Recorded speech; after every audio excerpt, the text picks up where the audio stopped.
Taiyou Kurosawa, mature, rational, brutally honest yet caring. This is the character we are shown throughout Season 1 of Sunshine. In my first video, I pointed out all the ways in which she was established this way, which focused almost solely on Season 1. Of course, Taiyou isn't perfect. I'm sure all of us have those moments where we break from the status quo, open up a little bit more, try something different, or just let our true feelings show. We all have our flaws, beliefs, personal attachments, or even just deep-kept secrets we don't really talk about. There's no word to describe this other than simply humanity. This is the humanity of Taiyou Kurosawa. Season 2 starts to show off this new side of hers in episode 4 with a bit more backstory to her. Being from the traditional Kurosawa family, she always had high expectations put onto her, and she would meet them. Being the proper smart girl she was, her peers always felt like she was on an entirely different level than them, too distant.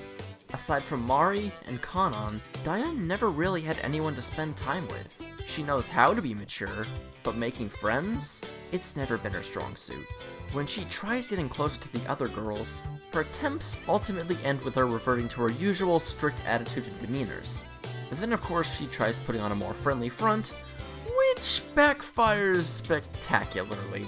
After Kanan and Mari tell the others what Taiyou's been trying to do, Chiga tells her why they don't goof around with her the same way. She's like their big sister, always keeping them in check and always making good rational decisions.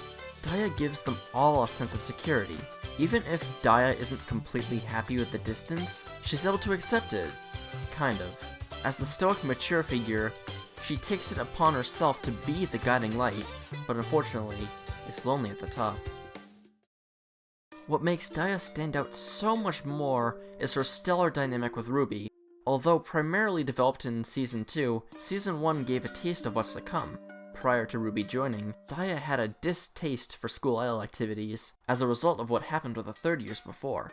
This made Ruby have a harder time joining Aqours, but confronting Taiyou gave Ruby the chance to be an idol. One of these interactions comes in episode 7, where the two sisters talk at the start of the episode, followed by a brief scene in Mari's house.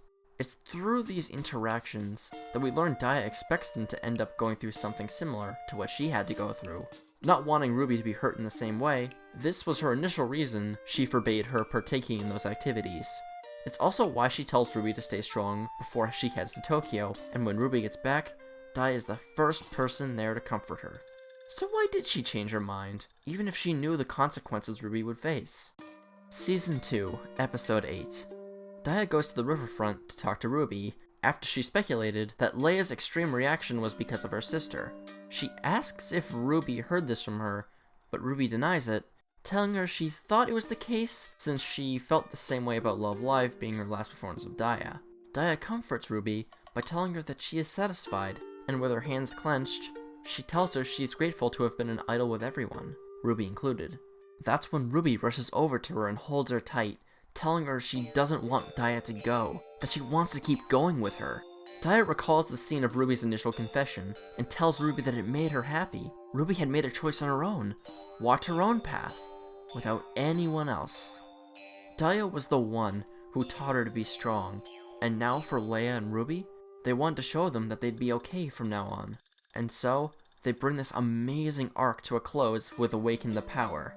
The dynamic between Taiyou and Ruby is my favorite dynamic in all of Love Live, because there's just so much to be inspired by and pick apart.